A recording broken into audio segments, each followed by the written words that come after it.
anos, vi no livro sobre a Floresta Virgem, Histórias Vividas, uma imponente gravura. Representava ela uma jiboia que engoliu uma fera. Eis a cópia do desenho. Dizia o livro: as jiboias engolem, sem mastigar, a presa inteira. Em seguida, não podem mover-se e dormem os 6 meses da digestão. Refleti muito então sobre as aventuras da selva, e fiz, com lápis de cor, o meu primeiro desenho. Meu desenho número 1 era assim: mostrei minha obra-prima às pessoas grandes e perguntei se o meu desenho lhes fazia medo. Responderam-me: porque aqui um chapéu faria medo. Meu desenho não representava um chapéu. Representava uma jiboia digerindo um elefante. Desenhei então o interior da jiboia, a fim de que as pessoas grandes pudessem compreender. Elas têm sempre necessidade de explicações.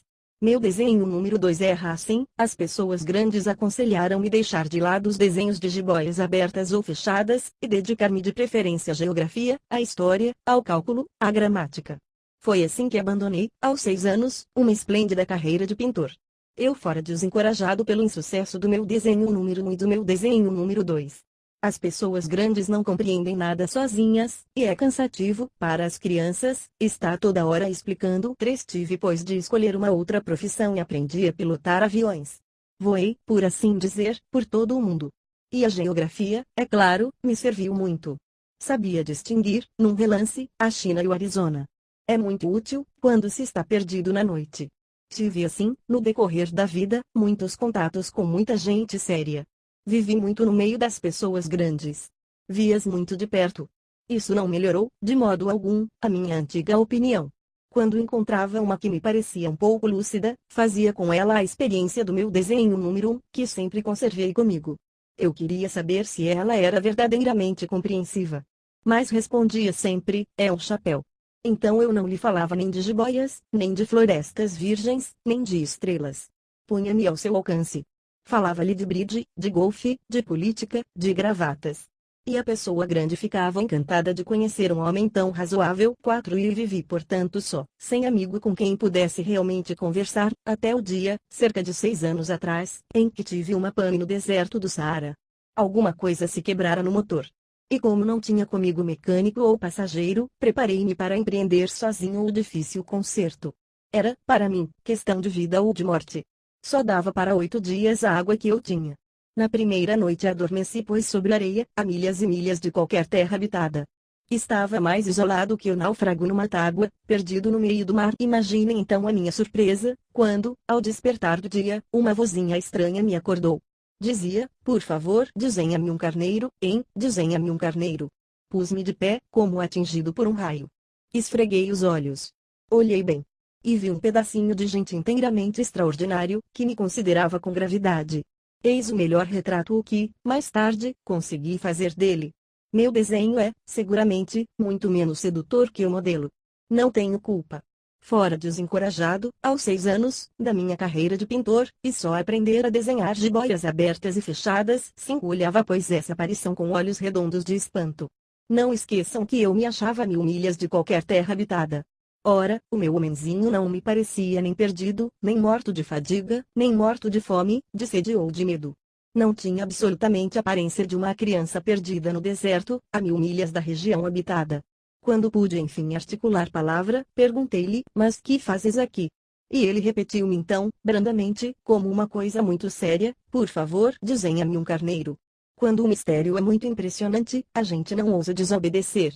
Por mais absurdo que aquilo me parecesse a 1000 milhas de todos os lugares habitados e em perigo de morte, tirei do bolso uma folha de papel e uma caneta.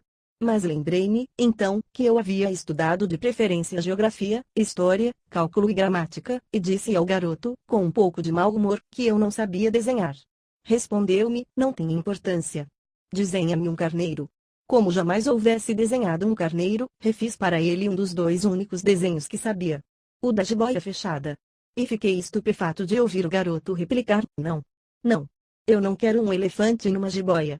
A jiboia é perigosa e o elefante toma muito espaço. Tudo é pequeno onde eu moro. Preciso é de um carneiro. Desenha-me um carneiro. Então eu desenhei. Olhou atentamente, e disse: não. Esse já está muito doente. Desenha outro. Desenhei de novo. 6 Meu amigo sorriu com indulgência: bem vês que isto não é um carneiro. É um bode. Olha os chifres. Fiz mais uma vez o desenho. Mas ele foi recusado como os precedentes. Este aí é muito velho. Quero um carneiro que viva muito. Então, perdendo a paciência, como tinha pressa de desmontar o motor, rabisquei o desenho ao lado. E arrisquei: esta é a caixa. O carneiro está dentro. Mas fiquei surpreso de ver iluminar-se a face do meu pequeno juiz. Era assim mesmo que eu queria. Será preciso muito capim para esse carneiro? Por quê? Porque é muito pequeno onde eu moro, qualquer coisa chega. Eu te dei um carneirinho de nada. Inclinou a cabeça sobre o desenho. Não é tão pequeno assim. Olha. Adormeceu.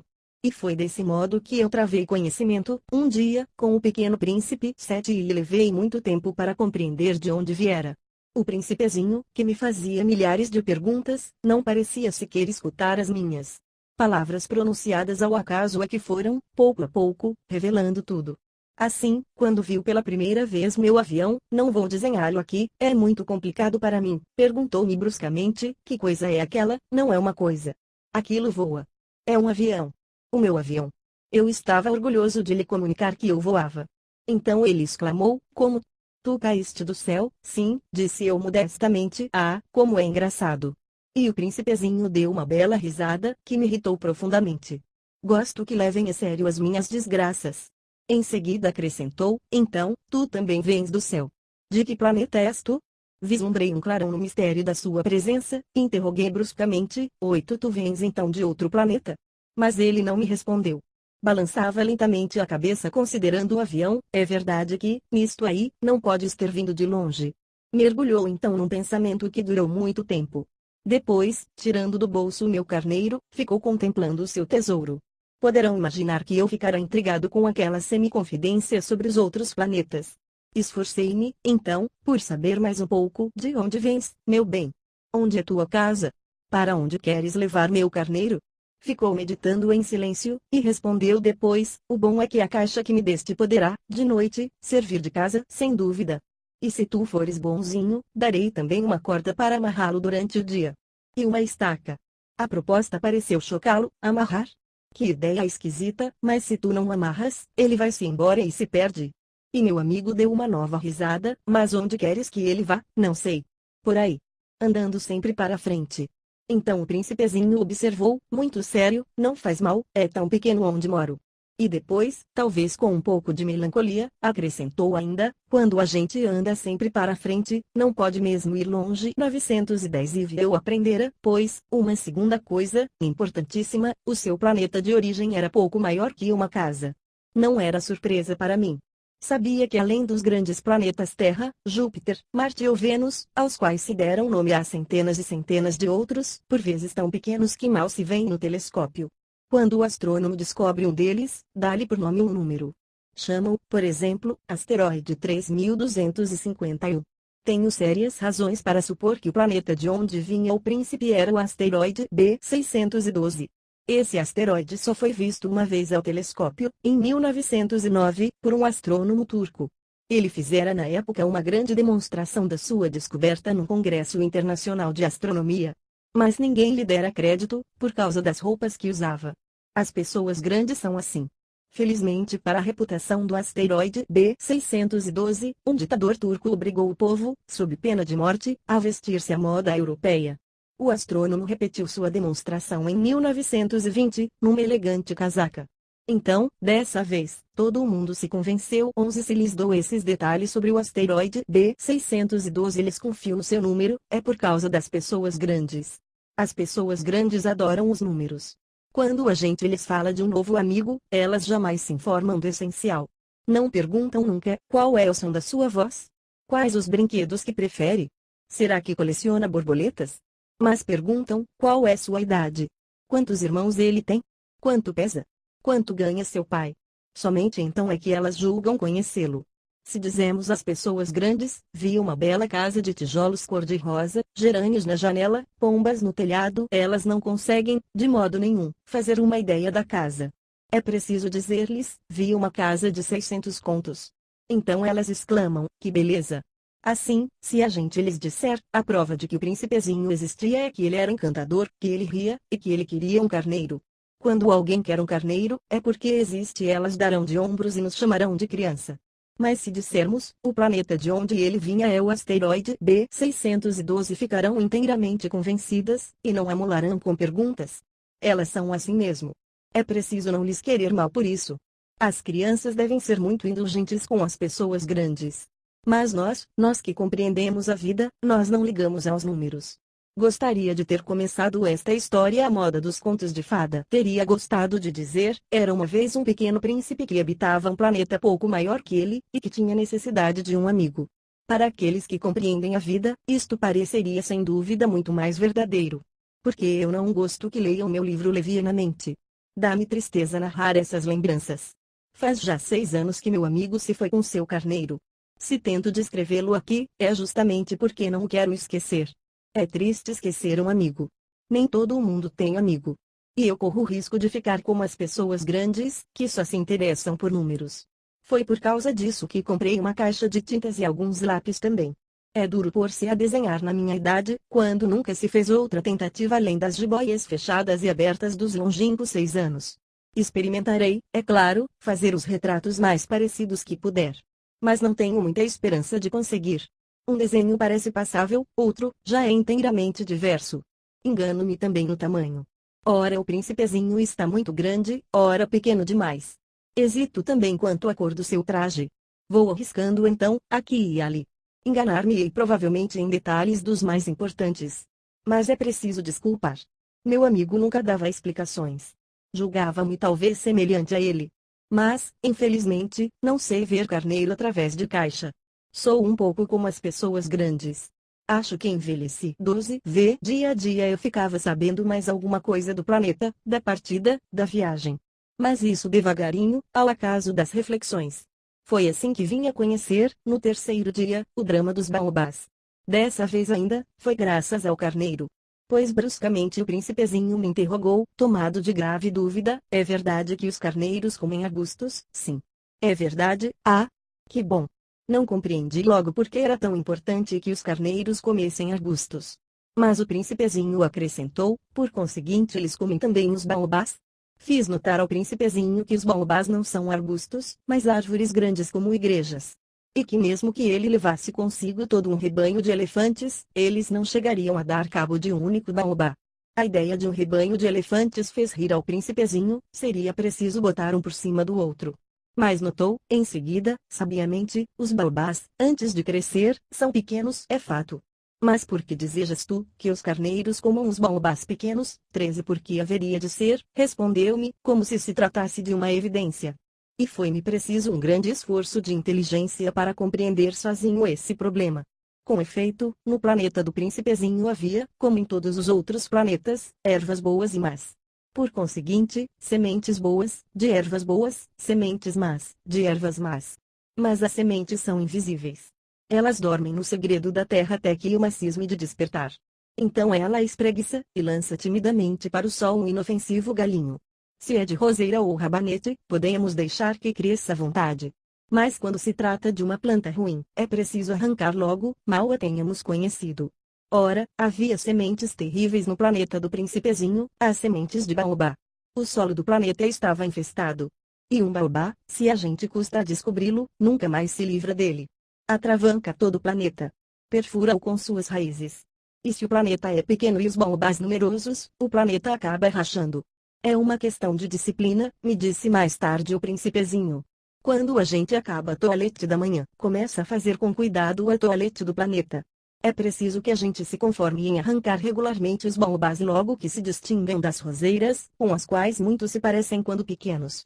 É um trabalho sem graça, mas de fácil execução. Em um dia aconselhou-me a tentar um belo desenho que fizesse essas coisas entrarem de uma vez na cabeça das crianças.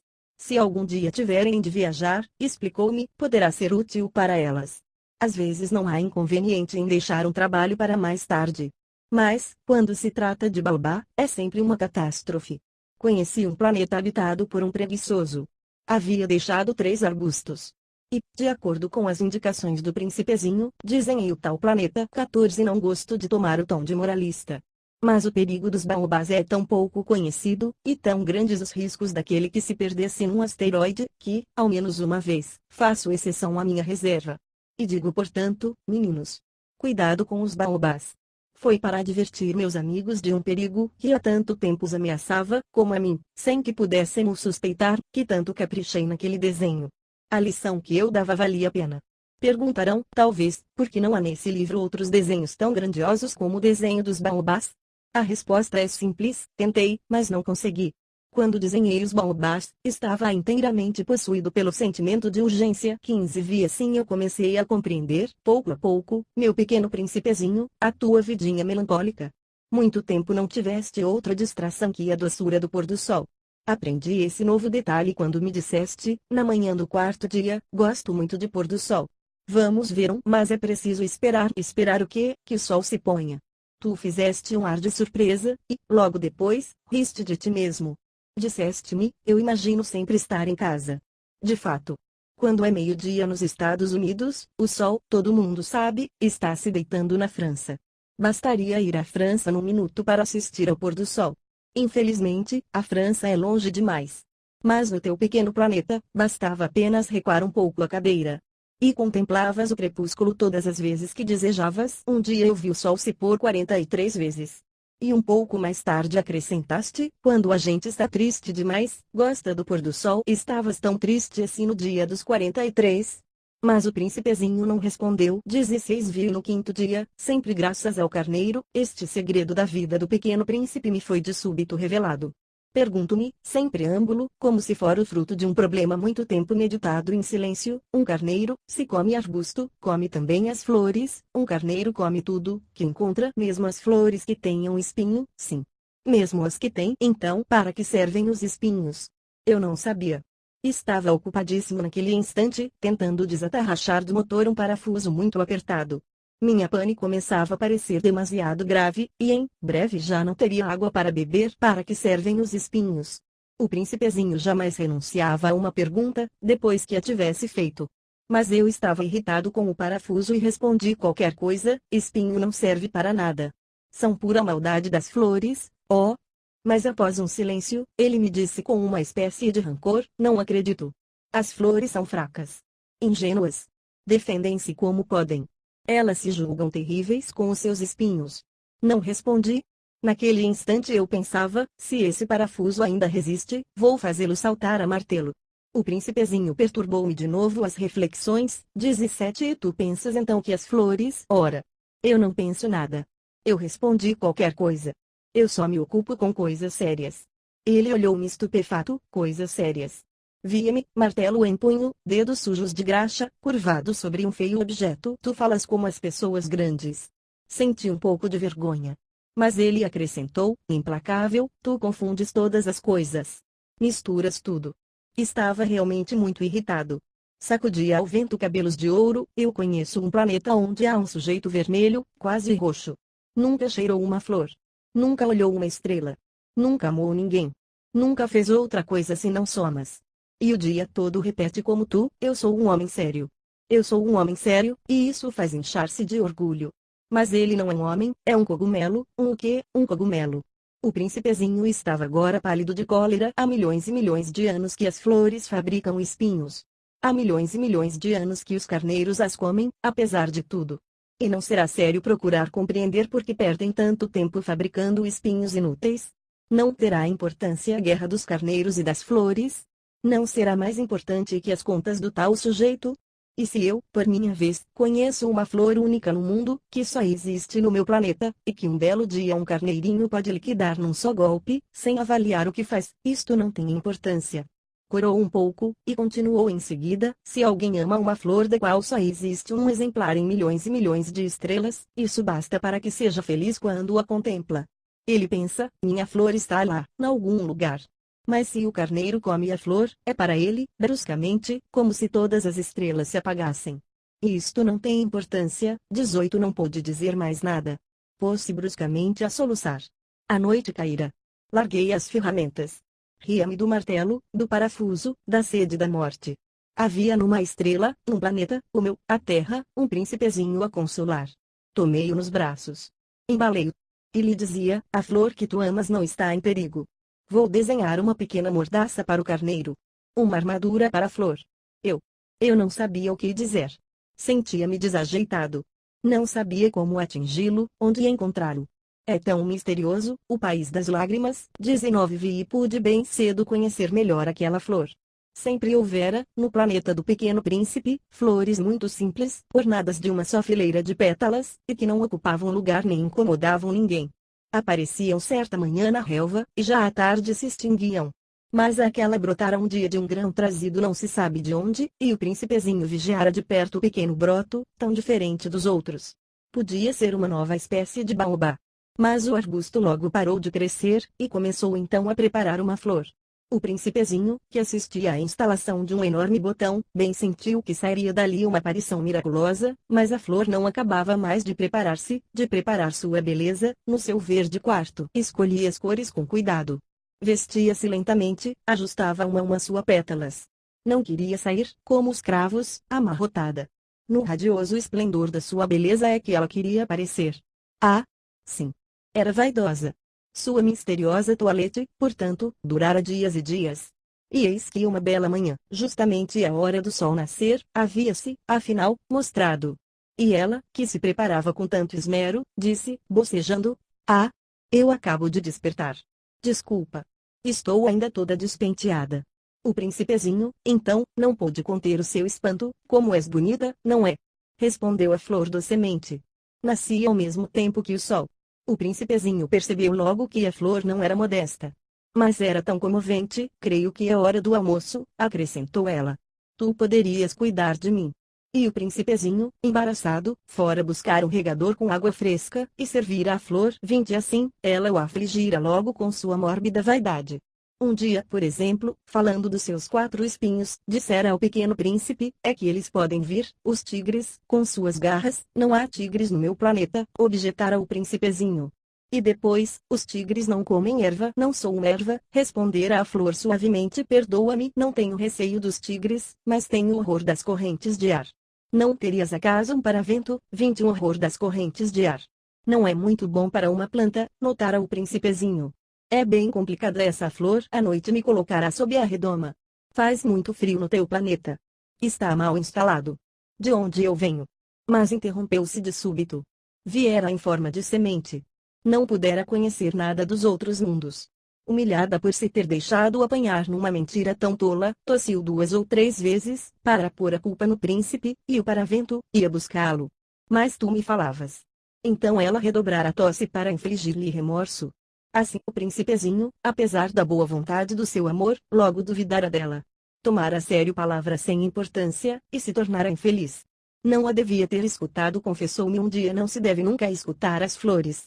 Basta olhá-las, aspirar o perfume. A minha embalsamava o planeta, mas eu não me contentava com isso. A tal história das garras, que tanto me agastara, me devia ter enternecido. Confessou-me ainda: não soube compreender coisa alguma. Devia tê-la julgado pelos atos, não pelas palavras. Ela me perfumava, me iluminava. Não devia jamais ter fugido. Devia ter-lhe adivinhado a ternura sob os seus pobres ardis. São tão contraditórias as flores. Mas eu era jovem demais para saber amar. 22x Creio que ele aproveitou, para evadir-se, pássaros selvagens que imigravam. Na manhã da partida, pôs o planeta em ordem. Revolveu cuidadosamente seus 2 vulcões em atividade. Pois possuía 2 vulcões. E era muito cômodo para esquentar o almoço. Possuía também um vulcão extinto. Mas, como ele dizia, quem é que pode garantir? Revolveu também o extinto. Se eles são bem revolvidos, os vulcões queimam lentamente, regularmente, sem erupções.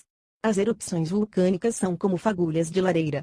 Na Terra, nós somos muito pequenos para revolver os vulcões.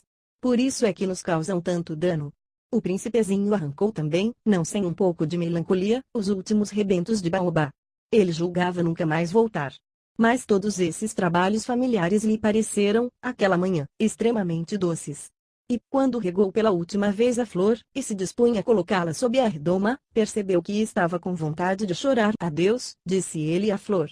Mas a flor não respondeu. Adeus, repetiu ele. A flor tossiu. Mas não era por causa do resfriado. Eu fui uma tola, disse por fim. Peço-te perdão. Trata de ser feliz. A ausência de censuras o surpreendeu.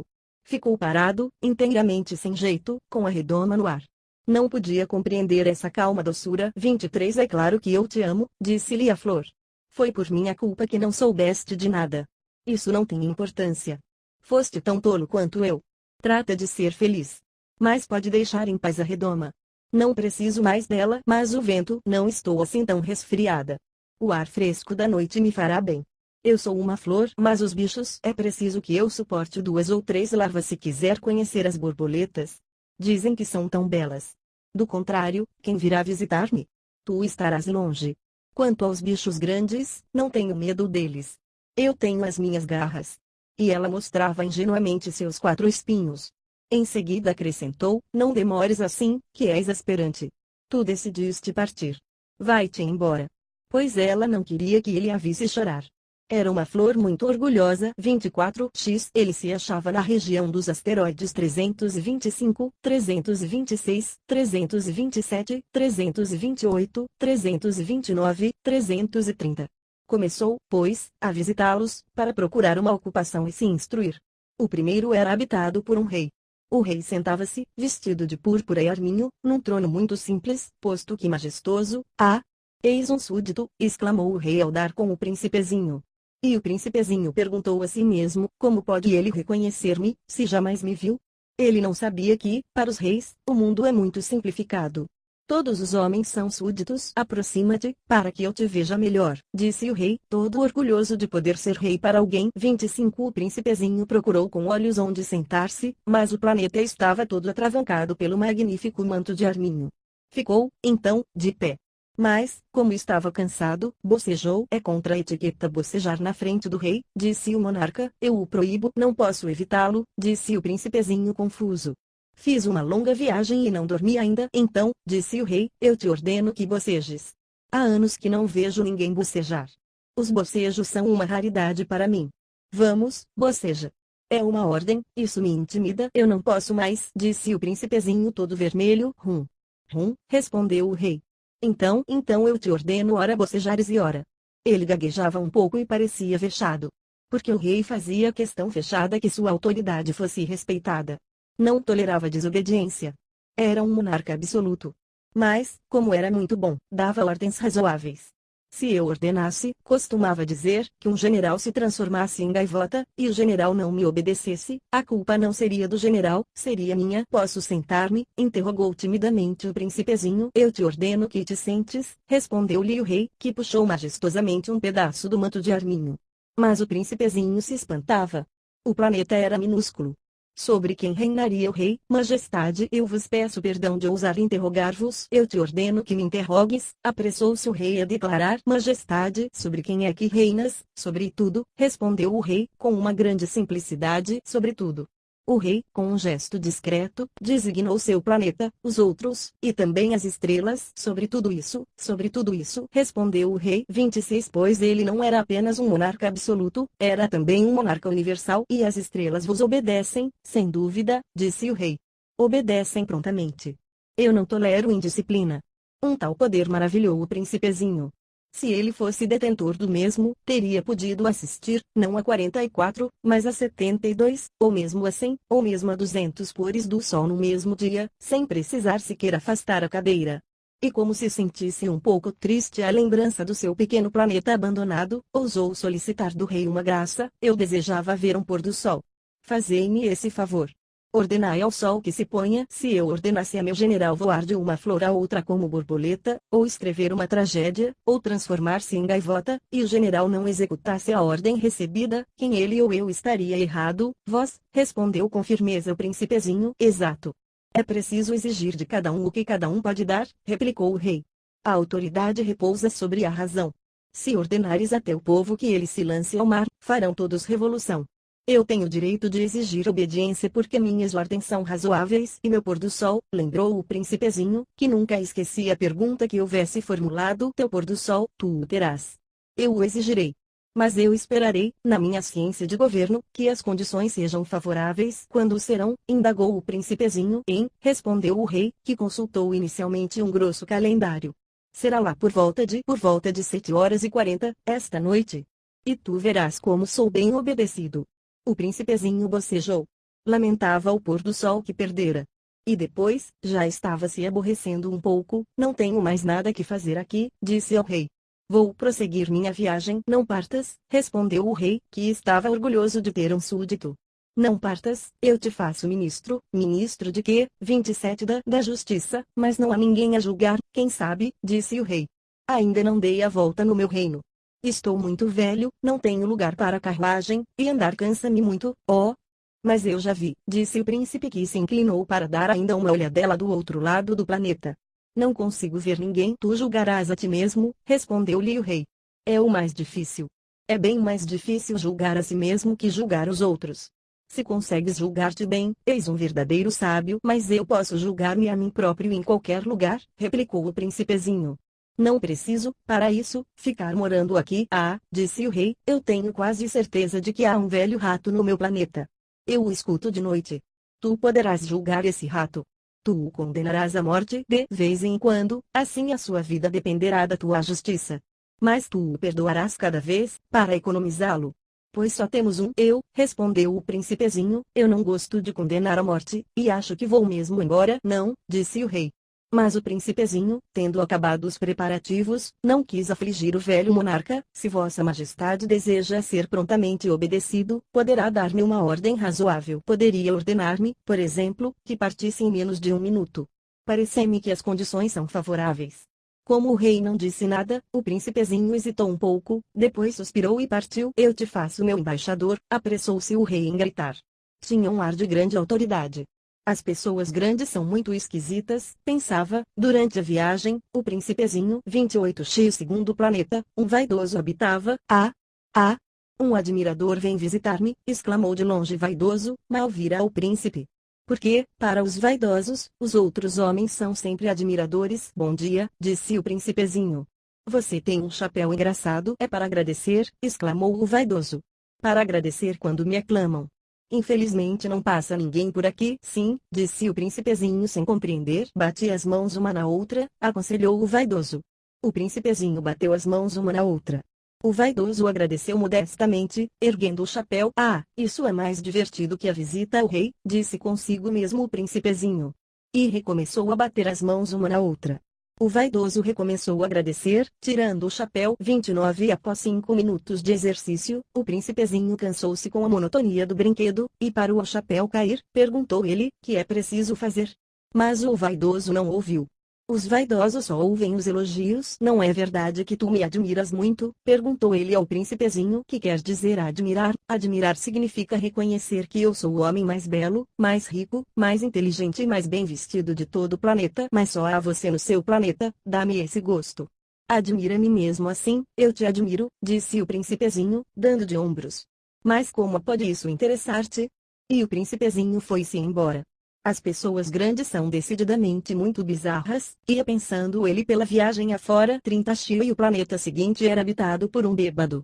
Esta visita foi muito curta, mas mergulhou o príncipezinho numa profunda melancolia. Que fazes aí? Perguntou ao bêbado, silenciosamente instalado diante de uma coleção de garrafas vazias e uma coleção de garrafas cheias. Eu bebo, respondeu o bêbado, com ar lúgubre. Por que é que bebes? Perguntou-lhe o príncipezinho. Para esquecer, respondeu o beberrão. Esquecer o quê? Indagou o príncipezinho, que já começava a sentir pena. Esquecer que eu tenho vergonha, confessou o bêbado, baixando a cabeça. Vergonha de quê? Investigou o príncipezinho, que desejava socorrê-lo. Vergonha de beber, concluiu o beberrão, encerrando-se definitivamente no seu silêncio. E o príncipezinho foi-se embora, perplexo. As pessoas grandes são decididamente muito bizarras, dizia de si para si. Durante a viagem, 31 Xi, o quarto planeta era o do homem de negócios. Estava tão ocupado que não levantou sequer a cabeça à chegada do príncipe. Bom dia, disse-lhe este. O seu cigarro está apagado. 3 e 2 são 5. 5 e 7, 12. 12 e 3, 15. Bom dia. 15 e 7, 22. 22 e 6, 28. Não há tempo para acender de novo. 26 e 5, 31. Uf. São pois 501.622.731. 500 milhões de quê, hein? Ainda estás aqui. 501 milhões de eu não sei mais. Tenho tanto trabalho. Sou um sujeito sério, não me preocupo com ninharias. 2 e 5, 7. 500 milhões de quê? Repetiu o príncipezinho, que nunca na sua vida renunciara a uma pergunta, uma vez que a tivesse feito. O homem de negócios levantou a cabeça. Há 54 anos que habito este planeta e só fui incomodado 3 vezes. A primeira vez foi há 22 anos, por um besouro caído não sei de onde. Fazia um barulho terrível, e cometi 4 erros na soma. A segunda foi há 11 anos, por uma crise de reumatismo. Falta de exercício. Não tenho tempo para passeio.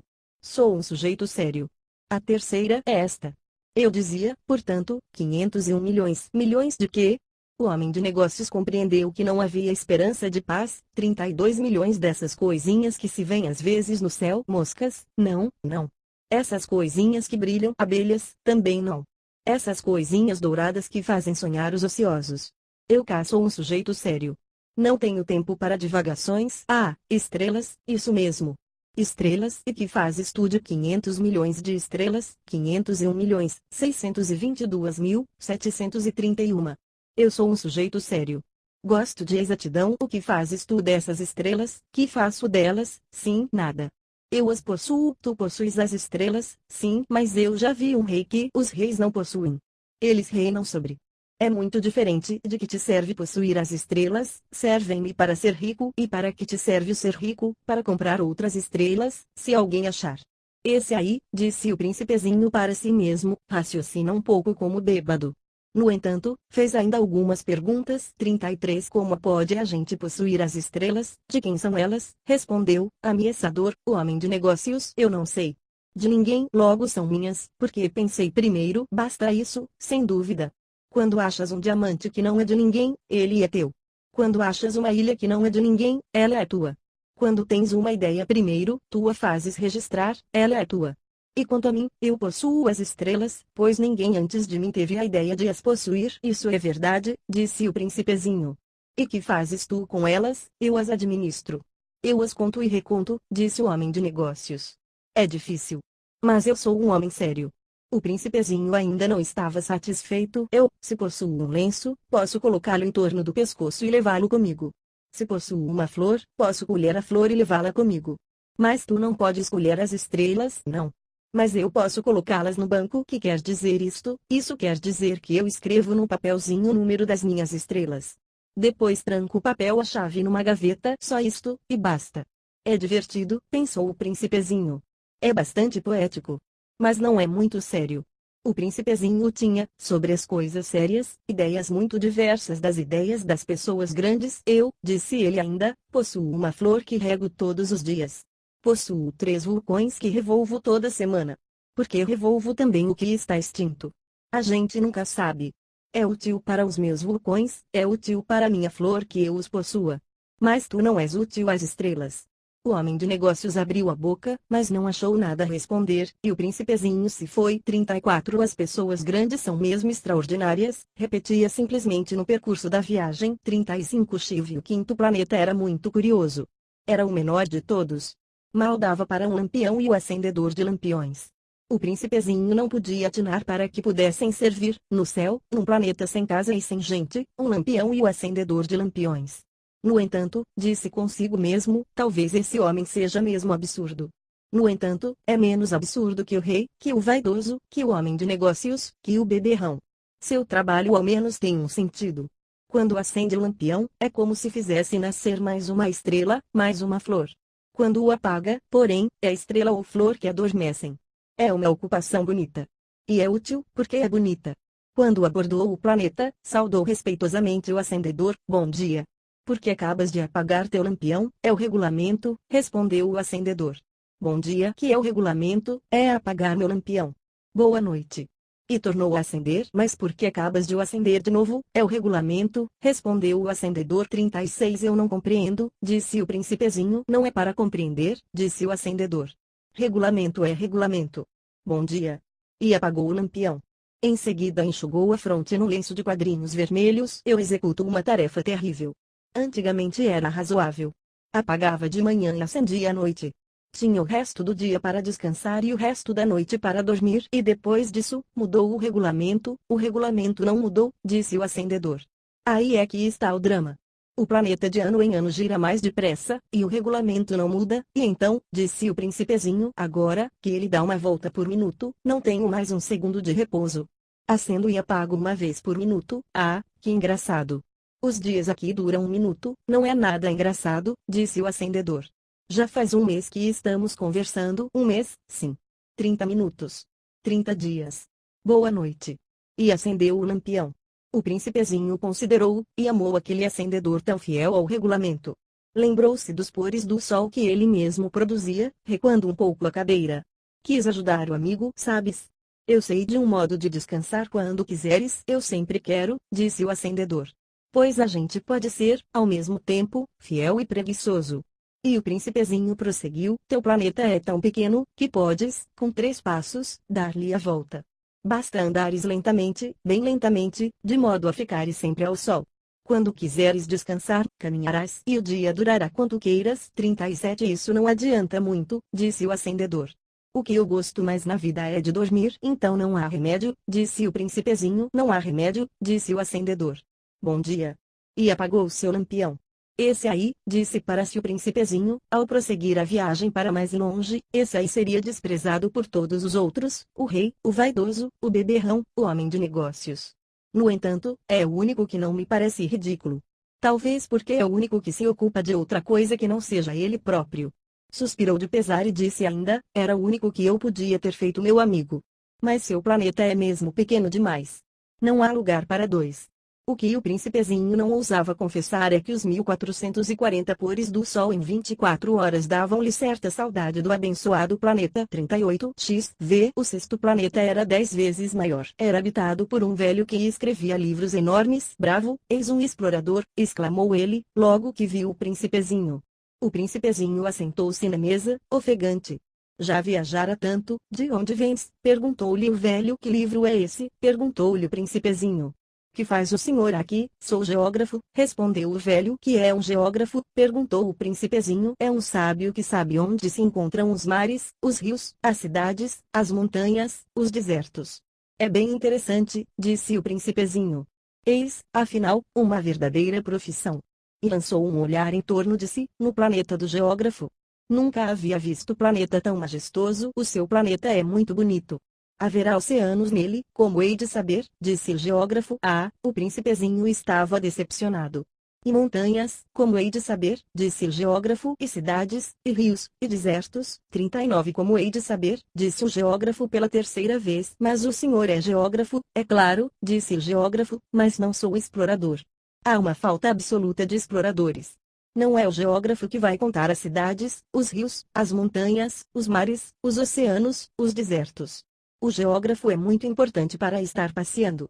Não deixa um instante a escrivaninha.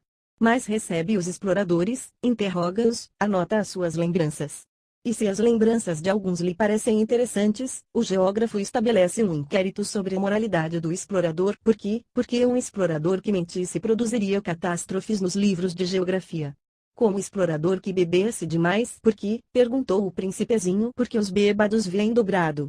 Então o geógrafo anotaria 2 montanhas onde há uma só. Conheço alguém, disse o príncipezinho, que seria um mau explorador. É possível. Pois bem, quando a moralidade do explorador parece boa, faça uma investigação sobre a sua descoberta. Vai-se ver. Não. Seria muito complicado, mas exige-se do explorador que ele forneça provas. Tratando-se, por exemplo, de uma grande montanha, ele trará grandes pedras. O geógrafo, de súbito, se entusiasmou. Mas tu vens de longe. Tu és explorador. Tu me vais descrever o teu planeta. E o geógrafo, tendo aberto o seu caderno, apontou o seu lápis. Anotam-se primeiro a lápis as narrações dos exploradores.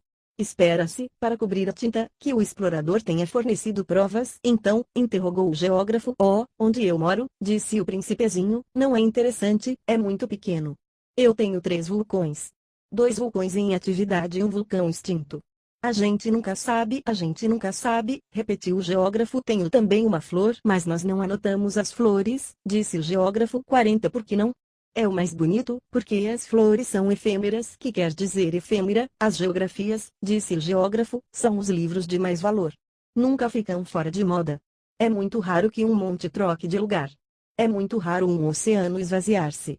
Nós escrevemos coisas eternas, mas os vulcões extintos podem se reanimar, interrompeu o príncipezinho. Que quer dizer efêmera? Que os vulcões estejam extintos ou não, isso dá no mesmo para nós, disse o geógrafo. O que nos interessa é a montanha. Ela não muda, mas que quer dizer efêmera, repetiu o príncipezinho, que nunca, na sua vida, renunciara a uma pergunta que tivesse feito. Quer dizer ameaçada de próxima desaparição. Minha flor estará ameaçada de próxima desaparição, sem dúvida. Minha flor é efêmera, disse o príncipezinho, e não tem mais que 4 espinhos para defender-se do mundo. E eu a deixei sozinha.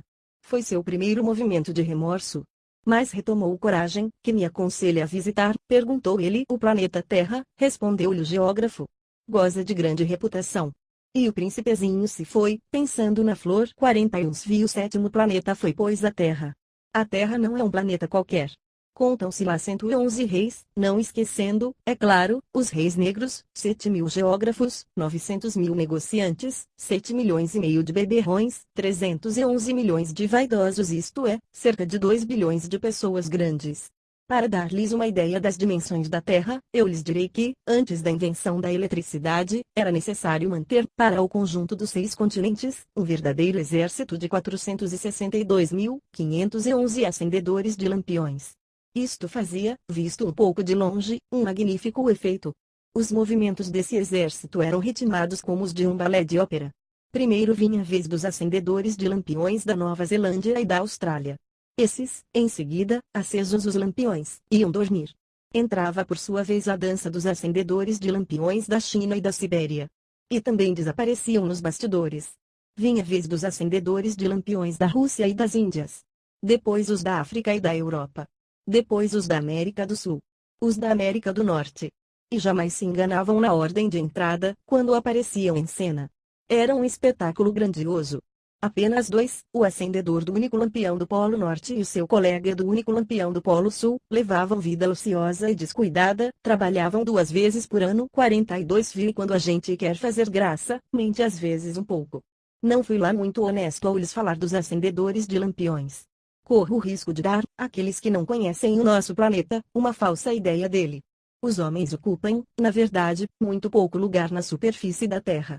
Se os 2 bilhões de habitantes que povoam a Terra se mantivessem de pé, colados um ao outro, como para um comício, acomodar-se-iam facilmente numa praça pública de 20 milhas de comprimento por 20 de largura. Poder-se-ia juntar a humanidade toda na menor das ilhas do Pacífico. As pessoas grandes não acreditarão, é claro. Elas julgam ocupar muito espaço. Imaginam-se tão importantes como os baobás. Digam-lhes pois que façam o cálculo. Elas adoram os números, ficarão contentes com isso. Mas vocês não percam tempo com esse problema de aritmética. É inútil. Vocês acreditam em mim. O príncipezinho, uma vez na Terra, ficou, pois, muito surpreso de não ver ninguém. Já receara ter se enganado de planeta, quando um anel cor de lua remexeu na areia. Boa noite, disse o príncipezinho, inteiramente ao acaso. Boa noite, disse a serpente. Em que planeta me encontro? Perguntou o príncipezinho. Na Terra, na África, respondeu a serpente. Ah! E não há ninguém na Terra, aqui é o deserto. Não há ninguém nos desertos. A Terra é grande, disse a serpente. O príncipezinho sentou-se numa pedra e ergueu os olhos para o céu. As estrelas são todas iluminadas. Não será para que cada um possa um dia encontrar a sua. Olha, o meu planeta está justamente em cima de nós. Mas como está longe, teu planeta é belo, disse a serpente. Que vens fazer aqui? Tive dificuldades com uma flor, disse o príncipe. Ah! Exclamou a serpente. E se calaram. 43 Onde estão os homens? Repetiu enfim o príncipezinho. A gente está um pouco só no deserto. Entre os homens também, disse a serpente. O príncipezinho olhou-a longamente. Tu és um bichinho engraçado, disse ele, fino como um dedo. Mas sou mais poderosa do que o dedo de um rei, disse a serpente. O príncipezinho sorriu. Tu não és tão poderosa assim. Não tens sequer umas patas. Não podes sequer viajar. Eu posso levar-te mais longe que um navio, disse a serpente. Ela enrolou-se na perninha do príncipe, como um bracelete de ouro. Aquele que eu toco, eu o devolvo à terra de onde veio, continuou a serpente. Mas tu és puro. Tu vens de uma estrela. O príncipezinho não respondeu. Tenho pena de ti, tão fraco, nessa terra de granito. Posso ajudar-te um dia, se tiveres muita saudade do teu planeta. Posso. 44 Ó. Eu compreendi muito bem, disse o príncipezinho. Mas por que fala sempre por enigmas? Eu os resolvo todos, disse a serpente. E calaram-se os dois. 45 O príncipezinho atravessou o deserto e encontrou apenas uma flor. Uma flor de 3 pétalas, uma florzinha à toa. Boa dia, disse o príncipe. Boa dia, disse a flor. Onde estão os homens? Perguntou polidamente. A flor, um dia, vira passar uma caravana, os homens. Eu creio que existem 6 ou 7. Vi-os há muitos anos. Mas não se pode nunca saber onde se encontram. O vento os leva. Eles não têm raízes. Eles não gostam das raízes. Adeus, disse o príncipezinho. Adeus, disse a flor. 46 chiques. O príncipezinho escalou uma grande montanha. As únicas montanhas que conhecera eram os 3 vulcões que lhe davam pelo joelho. O vulcão extinto servia-lhe de tamborete. De montanha tão alta, pensava ele, verei todo o planeta e todos os homens. Mas só viu agulhas de pedra, pontudas. Bom dia, disse ele inteiramente ao Léo. Bom dia. Bom dia. Bom dia, respondeu o eco. Quem és tu? Perguntou o príncipezinho. Quem és tu? Quem és tu? Quem és tu? Respondeu o eco. Sei de meus amigos, eu estou só, disse ele. Estou só, estou só, estou só, respondeu o eco.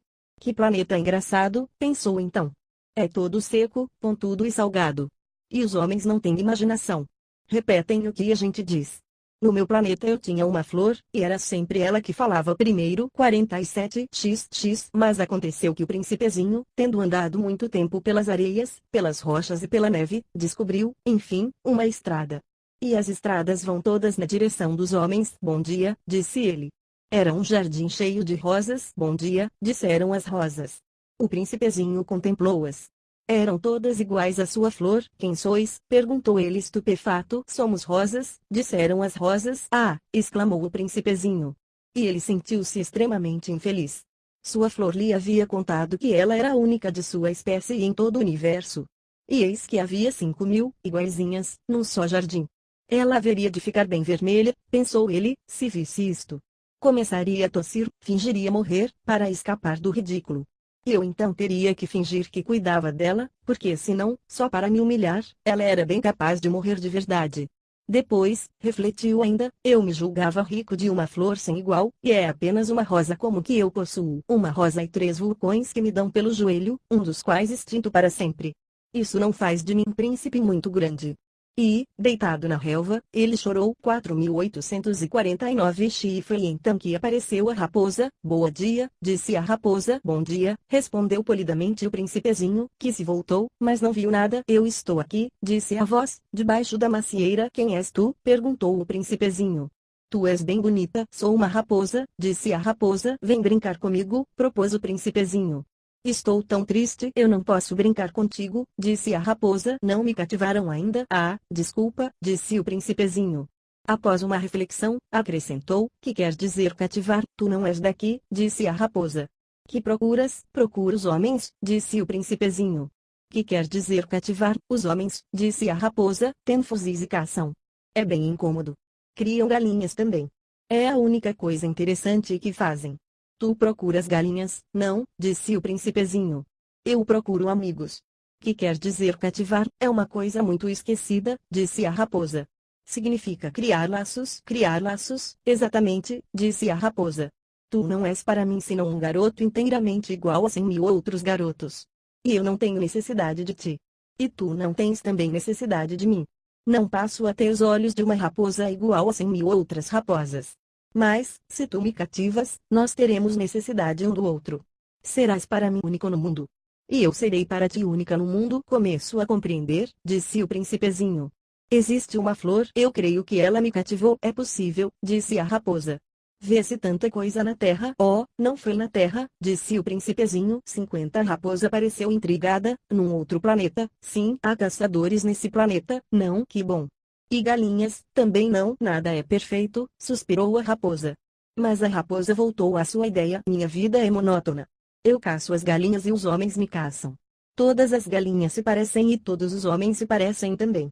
E por isso eu me aborreço um pouco. Mas se tu me cativas, minha vida será como que cheia de sol. Conhecerei um barulho de passos que será diferente dos outros. Os outros passos me fazem entrar debaixo da terra. 51. O teu me chamará para fora da toca, como se fosse música. E depois, olha. Vês, lá longe, os campos de trigo? Eu não como pão. O trigo para mim é inútil. Os campos de trigo não me lembram coisa alguma. E isso é triste. Mas tu tens cabelos cor de ouro. Então será maravilhoso quando me tiveres cativado. O trigo, que é dourado, fará lembrar-me de ti. E eu amarei o barulho do vento no trigo. A raposa calou-se e considerou por muito tempo o príncipe. Por favor, cativa-me, disse ela. Bem quisera, disse o príncipezinho, mas eu não tenho muito tempo. Tenho amigos a descobrir e muitas coisas a conhecer. A gente só conhece bem as coisas que cativou, disse a raposa. Os homens não têm mais tempo de conhecer alguma coisa. Compram tudo prontinho nas lojas. Mas como não existem lojas de amigos, os homens não têm mais amigos. Se tu queres um amigo, cativa-me. Que é preciso fazer? Perguntou o príncipezinho. É preciso ser paciente, respondeu a raposa. Tu te sentarás primeiro um pouco longe de mim, assim, na relva. Eu te olharei com o canto do olho e tu não dirás nada. A linguagem é uma fonte de mal-entendidos. Mas, cada dia, te sentarás mais perto. No dia seguinte o príncipezinho voltou. Teria sido melhor voltares à mesma hora, disse a raposa. Se tu vens, por exemplo, às 4 da tarde, desde as 3 eu começarei a ser feliz. Quanto mais a hora for chegando, mais eu me sentirei feliz. Às 4 horas, então, estarei inquieta e agitada, descobrirei o preço da felicidade. Mas se tu vens a qualquer momento, nunca saberei a hora de preparar o coração. É preciso ritos. Que é um rito? Perguntou o príncipezinho. 52 é uma coisa muito esquecida também, disse a raposa. É o que faz com que um dia seja diferente dos outros dias, uma hora, das outras horas. Os meus caçadores, por exemplo, possuem um rito. Dançam na quinta-feira com as moças da aldeia. A quinta-feira então é o dia maravilhoso. Vou passear até a vinha. Se os caçadores dançassem qualquer dia, os dias seriam todos iguais, e eu não teria férias. Assim o príncipezinho cativou a raposa. Mas, quando chegou a hora da partida, a raposa disse: Ah! Eu vou chorar. A culpa é tua, disse o príncipezinho. Eu não queria te fazer mal, mas tu quiseste que eu te cativasse. Quis, disse a raposa. Mas tu vais chorar, disse o príncipezinho. Vou, disse a raposa. Então, não sais lucrando nada. Eu lucro, disse a raposa, por causa da cor do trigo. Depois ela acrescentou: vai rever as rosas. Tu compreenderás que tu é a única no mundo. Tu voltarás para me dizer adeus, e eu te farei presente de um segredo. Foi o príncipezinho rever as rosas. 53 Vós não sois absolutamente iguais à minha rosa, vós não sois nada ainda. Ninguém ainda vos cativou, nem cativastes a ninguém. Sois como era a minha raposa. Era uma raposa igual a 100.000 outras. Mas eu fiz dela um amigo. Ela, a agudo, agora única no mundo. E as rosas estavam desapontadas. Sois belas, mas vazias, disse ele ainda. Não se pode morrer por vós. Minha rosa, sem dúvida um transeunte qualquer pensaria que se parece convosco. Ela sozinha é, porém, mais importante que vós todas, pois foi ela que eu reguei. Foi ela que pus sob a redoma. Foi ela que abriguei com o paravento. Foi dela que eu matei as larvas, exceto 2 ou 3 por causa das borboletas. Foi ela que eu escutei queixar-se ou gabar-se, ou mesmo calar-se algumas vezes. É a minha rosa. E voltou, então, a raposa. Adeus, disse ele. Adeus, disse a raposa. Eis o meu segredo. É muito simples, só se vê bem com o coração. O essencial é invisível para os olhos. O essencial é invisível para os olhos, repetiu o príncipezinho, a fim de se lembrar. Foi o tempo que perdeste com tua rosa que fez tua rosa tão importante. Foi o tempo que eu perdi com a minha rosa, repetiu o príncipezinho, a fim de se lembrar. Os homens esqueceram essa verdade, disse a raposa. Mas tu não a deves esquecer. Tu te tornas eternamente responsável por aquilo que cativas. Tu és responsável pela rosa. Eu sou responsável pela minha rosa, repetiu o príncipezinho, a fim de se lembrar. 54 Bom dia, disse o príncipezinho. Bom dia, respondeu o guarda-chaves. Que fazes aqui? Perguntou-lhe o príncipezinho. Eu divido os passageiros em blocos de 1000, disse o guarda-chaves. Despacho os trens que os carregam, ora para a direita, ora para a esquerda. E um rápido iluminado, roncando como um trovão, fez tremer a cabine do guarda-chaves. Eles estão com muita pressa, disse o príncipezinho. O que é que estão procurando? Nem o homem da locomotiva sabe, disse o guarda-chaves. E trovejou, em sentido inverso, um outro rápido iluminado. Já estão de volta? Perguntou o príncipezinho. Não são os mesmos, disse o guarda-chaves. É uma troca. Não estavam contentes onde estavam, nunca estamos contentes onde estamos, disse o guarda-chaves. E um terceiro rápido, iluminado, trovejou. Estão perseguindo os primeiros viajantes? Perguntou o príncipezinho. Não perseguem nada, disse o guarda-chaves. Estão dormindo lá dentro, ou bocejando. Só as crianças esmagam o nariz nas vidraças. Só as crianças sabem o que procuram, disse o príncipezinho. perdem tempo com uma boneca de pano, e a boneca se torna muito importante, e choram quando a gente toma. Elas são felizes, disse o guarda-chaves. 55 Xi. Bom dia, disse o príncipezinho. Bom dia, disse o vendedor. Era um vendedor de pílulas aperfeiçoadas e aplacavam a sede. Toma-se uma por semana e não é mais preciso beber. Por que vendes isso? Perguntou o príncipezinho. É uma grande economia de tempo, disse o vendedor. Os peritos calcularam. A gente ganha 53 minutos por semana e o que se faz, então, com os 53 minutos, o que a gente quiser. Pensou o príncipezinho, se tivesse 53 minutos para gastar, iria caminhando passo a passo, mãos no bolso, na direção de uma fonte. 56 Tive. Estávamos no 8º dia de minha pane. Justamente quando bebi a última gota de minha provisão de água, foi que eu vi a história do vendedor. Ah, disse eu ao príncipezinho, são bem bonitas as tuas lembranças, mas eu não consertei ainda meu avião, não tenho mais nada para beber, e eu seria feliz, eu também, se pudesse ir caminhando passo a passo, mãos no bolso, na direção de uma fonte. Minha amiga raposa me disse, meu caro. Não se trata mais de raposa, por quê? Porque vamos morrer de sede. Ele não compreendeu o meu raciocínio, e respondeu, é bom ter tido um amigo, mesmo se a gente vai morrer. Eu estou muito contente de ter tido a raposa por amiga. Não avalia o perigo, disse eu. Não tem nunca fome ou sede. Um raio de sol lhe basta. Mas ele me olhou e respondeu ao que eu pensava, tenho sede também. Procuremos um poço. Eu fiz um gesto de desânimo, é absurdo procurar um poço ao acaso, na imensidão do deserto. No entanto, pusemos-nos a caminho. Já tínhamos andado horas em silêncio quando a noite caiu e as estrelas começaram a brilhar. Eu as via como em sonho, porque tinha um pouco de febre, por causa da sede. As palavras do príncipezinho dançavam-me na memória. Tu tens sede também? Perguntei-lhe. Mas não respondeu à minha pergunta. Disse apenas, a água pode ser boa para o coração. Não compreendi sua resposta e calei-me. Eu bem sabia que não adiantava interrogá-lo. Ele estava cansado. Sentou-se. Sentei-me junto dele. E, após um silêncio, disse ainda, as estrelas são belas por causa de uma flor que não se vê. 57 Eu respondi mesmo e fitei, sem falar, a ondulação da areia enluarada. O deserto é belo, acrescentou. E era verdade. Eu sempre amei o deserto. A gente se senta numa duna de areia. Não se vê nada. Não se escuta nada. E no entanto, no silêncio, alguma coisa irradia. O que torna belo o deserto, disse o príncipezinho, é que ele esconde um poço em algum lugar. Fiquei surpreso por compreender de súbito essa misteriosa irradiação da areia. Quando eu era pequeno, habitava uma casa antiga, e diziam as lendas que ali fora enterrado um tesouro. Ninguém, é claro, o conseguira descobrir, nem talvez mesmo o procurou. Mas ele encantava a casa toda. Minha casa escondia um tesouro no fundo do coração. Quer se trate de casa, das estrelas ou do deserto, disse eu ao príncipezinho, o que faz sua beleza é invisível. Estou contente, disse ele, que estejas de acordo com a raposa. Como o príncipezinho adormecesse, tomei-o nos braços e prossegui a caminhada. Eu estava comovido.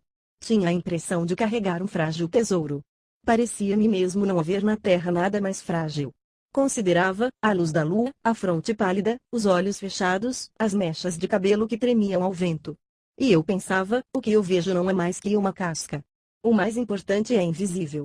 Como seus lábios entreabertos esboçassem um sorriso, pensei ainda, o que tanto me comove nesse príncipe adormecido é sua fidelidade a uma flor, é a imagem de uma rosa que brilha nele como a chama de uma lâmpada, mesmo quando dorme.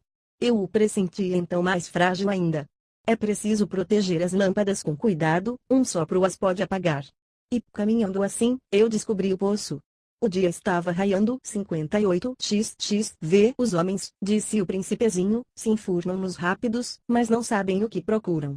Então eles se agitam, ficam rodando à toa. E acrescentou, e isso não adianta.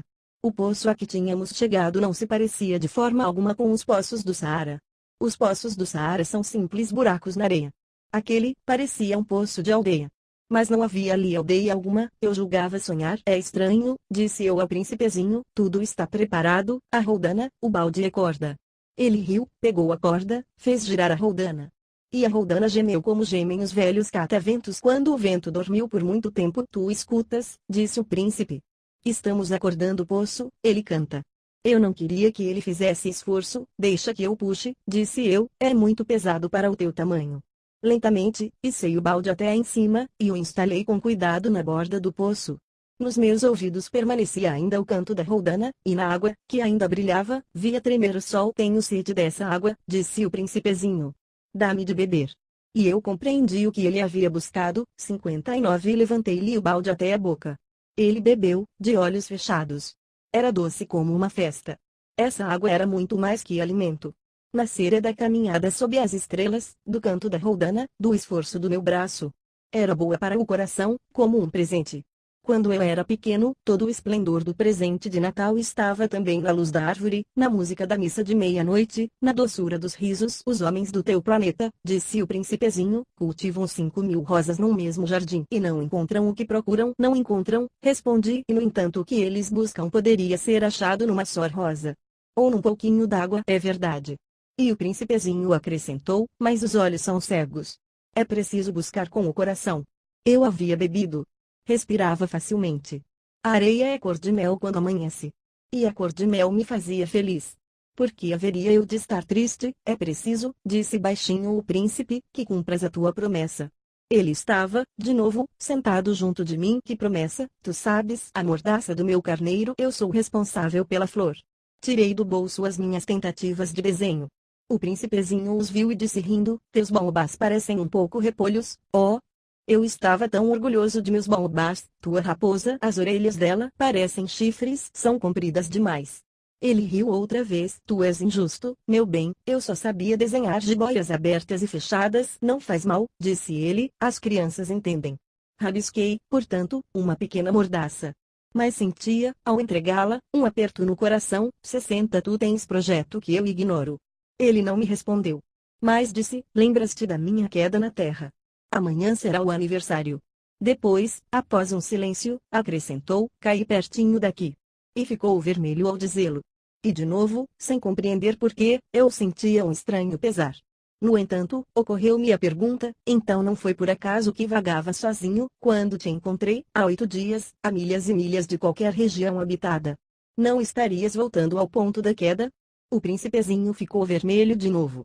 E eu acrescentei, hesitando, terá sido por causa do aniversário. O príncipezinho ficou mais vermelho. Não respondia nunca às perguntas. Mas quando a gente fica vermelho, não é o mesmo que dizer sim. Ah, disse-lhe eu tenho medo. Mas ele respondeu, tu deves agora trabalhar. Ir em busca do teu aparelho. Espero-te aqui. Volta amanhã de tarde. Mas eu não estava tranquilo. Lembrava-me da raposa. A gente corre o risco de chorar um pouco quando se deixou cativar. 61 Havia, ao lado do poço, a ruína de um velho muro de pedra. Quando voltei do trabalho, no dia seguinte, vi, de longe, o príncipezinho sentado no alto, com as pernas balançando. E eu o escutei dizer, tu não te lembras então? Não foi bem aqui o lugar. Uma outra voz devia responder-lhe, porque replicou em seguida, não estou enganado. O dia é este, mas não o lugar. Prossegui o caminho para o muro. Continuava a não ver ninguém. No entanto o príncipezinho replicou novamente. Está bem. Tu verás onde começa, na areia, o sinal dos meus passos. Basta esperar-me. Estarei ali esta noite. Eu me achava a 20 metros do muro e continuava a não ver nada. O príncipezinho disse ainda, após um silêncio, o teu veneno é do bom. Estás certa de que não vou sofrer muito tempo. Parei, o coração apertado, sem compreender ainda. Agora, vai-te embora, disse ele. Eu quero descer. Então baixei os olhos para o pé do muro, e dei um salto. Lá estava, erguida para o príncipezinho, uma dessas serpentes amarelas que nos liquidam num minuto.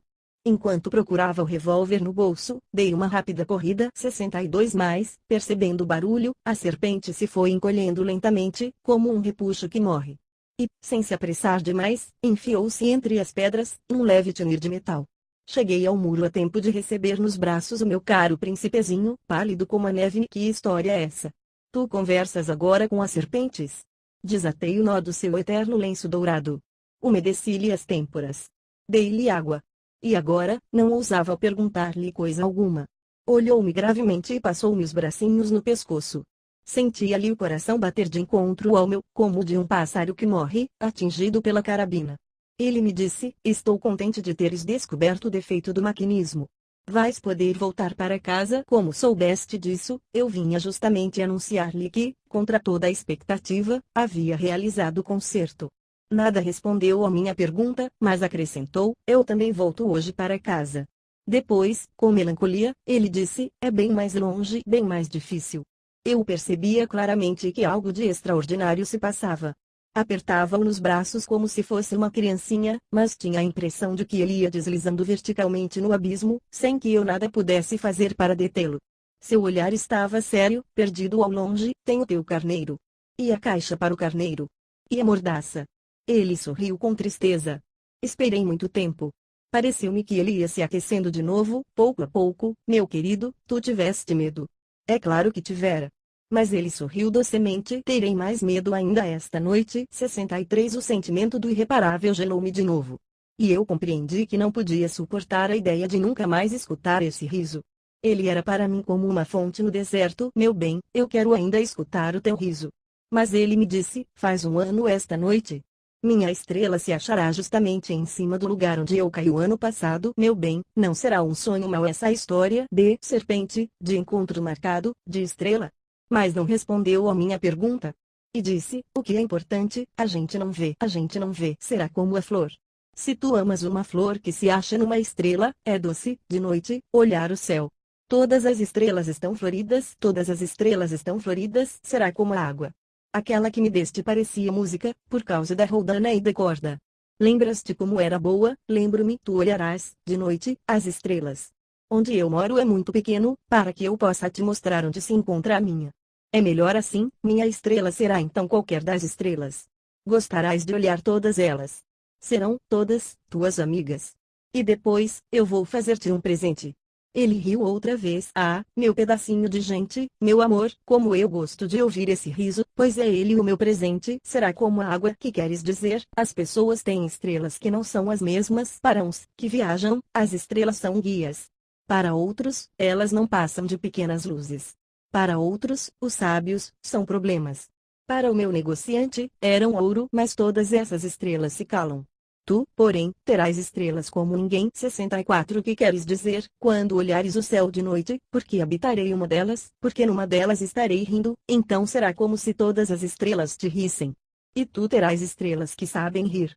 E ele riu mais uma vez. E quando te houveres consolado, a gente sempre se consola, tu te sentirás contente por me teres conhecido. Tu serás sempre meu amigo. Terás vontade de rir comigo. E abrirás às vezes a janela à toa, por gosto. E teus amigos ficarão espantados de ouvir-te rir olhando o céu. Tu explicarás então, sim, as estrelas, elas sempre me fazem rir. E eles te julgarão maluco. Será uma peça que te prego.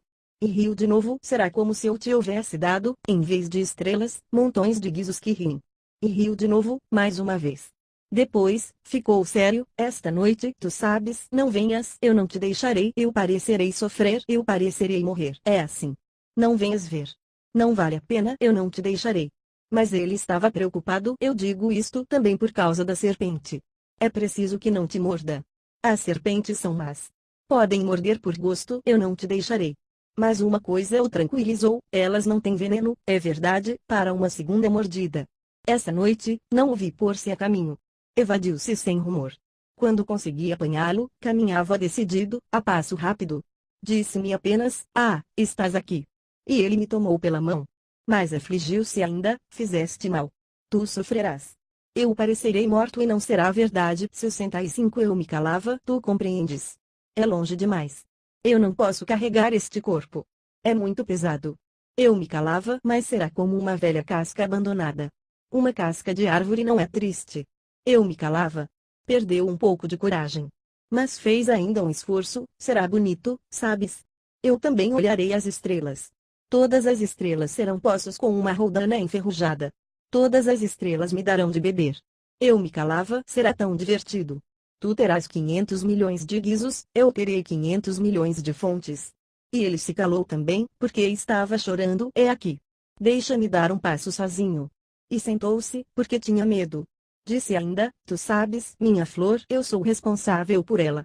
Ela é tão frágil. Tão ingênua. Tem 4 espinhos de nada para defendê-la do mundo. Eu sentei-me também, pois não podia mais ficar de pé. Ele disse, pronto. Acabou-se. Hesitou ainda um pouco, depois ergueu-se. Deu um passo. Eu não podia mover-me. Houve apenas um clarão amarelo perto da sua perna. Permaneceu, por um instante, imóvel. Não gritou.